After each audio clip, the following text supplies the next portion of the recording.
Assalamualaikum warahmatullahi wabarakatuh. Kembali lagi di podcast kita pada siang hari ini.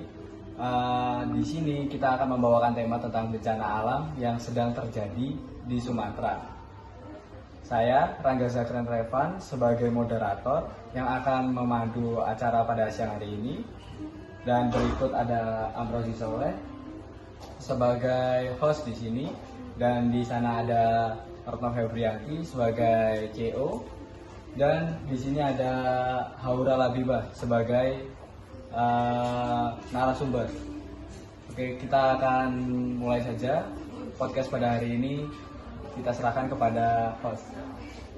Baik, terima kasih kepada moderator yang telah mempercayakan saya untuk memandu berjalannya acara podcast pada kali ini. Langsung saja, baik, ibu kakak narasumber. Di sini saya akan mulai pertanyaan pertama, yaitu tentang bencana banjir yang terjadi di sebagian Sumatera tersebut seperti apa dan apa dampak dari bencana banjir tersebut. Oke, di sini saya izin langsung menjawab. Menurut saya pribadi yang merupakan warga asli dari Sumatera, banjir yang terjadi sekarang ini bukanlah banjir biasa. Kenapa? Karena banjir yang terjadi ini sangatlah dahsyat, bahkan terjadi secara keseluruhan di antara 3 provinsi, yaitu Provinsi Sumatera Barat, Sumatera Utara, dan juga Aceh. Banjir ini pun juga disertai dengan adanya tanah longsor yang sangat hebat. Dan kemudian dampak banjir itu tersendiri, ada ratusan hingga lebih dari 1.000 orang yang tewas dan juga masih hilang, dan juga banyak yang luka-luka gitu. Terus lebih dari 600 atau hampir dari 1 juta orang yang mengungsi dan tinggal di pengungsian sementara. Dan puluhan ribu rumah rusak atau hancur, serta fasilitas umum seperti sekolah, jembatan, dan jalanan yang rusak parah. Dan banyak akses yang terputus untuk menuju suatu daerah-daerah tertentu. Dan menurut saya sendiri, situasi ini juga sudah sangat menyedihkan karena hampir setiap rumah tergenang, banyak keluarga kehilangan tempat tinggalnya, dan juga anak-anak yang sulit di sekolah karena fasilitas yang sudah tidak ada atau emang udah hancur total. Ini bukan sekadar banjir lokal, tetapi ini juga udah krisis dari kemanusiaan di wilayah Sumatera. Menurut rekan narasumber sendiri, apakah bencana banjir yang ada di Sumatera itu pantas untuk dimasukkan pada skala nasional?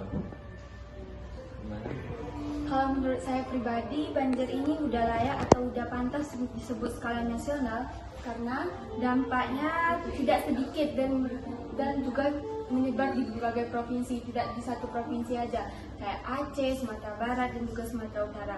Sampai sekarang pun masih banyak orang yang membutuhkan bantuan-bantuan besar-besaran. Saya berharap kepada pemerintah pusat lebih cepat dan kuat hadir di tengah masyarakat. Dan juga banyak juga suara masyarakat yang berharap status nasional agar anggaran, koordinasi, dan juga bantuan lebih cepat, serta bukan hanya terfokus pada penanggulan daerah saja. Oh, jadi begitu ya Ibu. Jika boleh tahu nih Bu, apa yang menjadi penyebab utama terjadinya banjir? Yang dimana Ibu merupakan warga asli Sumatera nih, jadi kan tahu kondisi situasi yang ada di kejadian.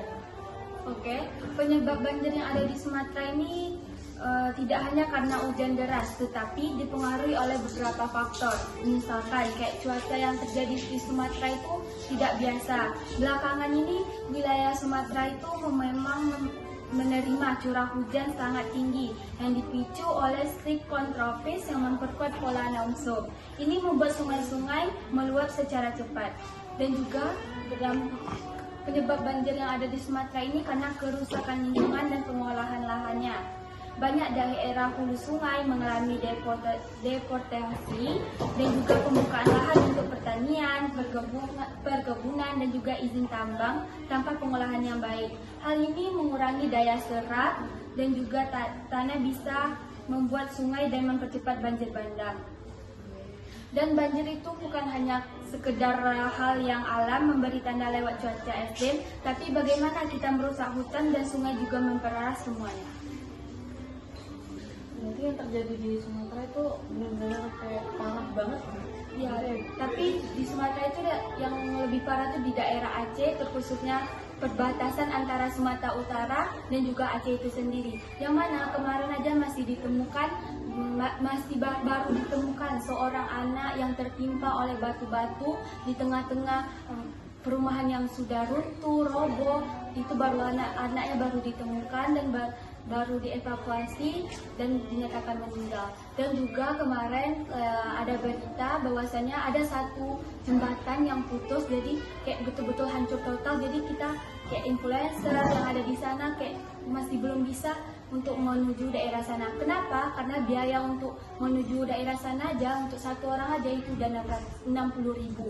Belum lagi bantuan itu berapa kali mau perahu mau diangkat. Karena itu saya menyatakan kalau banjir ini sudah layak untuk dinyatakan sebagai banjir skala nasional. Untuk korban-korbannya itu udah ditemukan semua atau masih ada yang masih tertimbun dengan longsoran-longsoran? Untuk saat ini sendiri masih dalam proses pencarian, tim-tim yang juga udah bekerja masih berusaha dan masih ada warga yang melaporkan masih ada yang kayak masih kehilangan keluarga yang masih belum ditemukan, jadi masih ada dalam proses pencarian, belum ditemukan semuanya. Baik, berhubung tadi pertanyaan sudah ditambahkan dengan baik oleh CEO host kami, dan juga di sini saya ingin menanyakan terakhir tentang adakah solusi dari kakak narasumber tentang bencana banjir yang ada di Sumatera agar tidak ada terjadi lagi bencana banjir ke depannya yang merugikan banyak orang. Oke, menurut saya pribadi, pencegahan ini atau solusi yang bisa dilakukan agar tidak terjadinya banjir lagi atau kayak untuk mencegah banjir seperti ini lagi terjadi, kita bisa melakukan penanganan darurat lebih cepat dan terpadu. Misalnya kayak mempercepat evakuasi, dan kita juga bisa melakukan koordinasi antara BNPB, pemerintah provinsi, dan stakeholder dengan standar nasional. Dan kita juga bisa melakukan rehabilitas lingkungan dan restorasi, penguatan aturan tata ruang dan izin pengolahan lahan. Dan menurut saya kita harus mulai berpikir jangka panjang, bukan hanya setelah banjir terjadi baru ditangani. Pencegahan harus diawali dari hulu sungai, dari hutan, dan dari kebiasaan kita sendiri. Terima kasih kepada narasumber kita yang telah memaparkan adanya pembahasan kali ini dengan sangat lugas, sistematis, dan sangat sempurna. Mungkin sekali lagi saya mengucapkan terima kasih kepada pemateri yang sudah sangat baik dalam menyampaikan materinya. Akhir kata saya akan pasrahkan kepada moderator untuk menutup adanya acara kali ini. Terima kasih. Untuk topik pada siang hari ini tentang bencana banjir yang terjadi di Sumatera, sangat luas sekali. Terima kasih untuk pemateri yang sudah memaparkan materi yang sangat detail, lengkap untuk solusi dan dampak-dampak dari banjir tersebut. Sekian podcast dari kita pada siang hari ini. Assalamualaikum warahmatullahi wabarakatuh.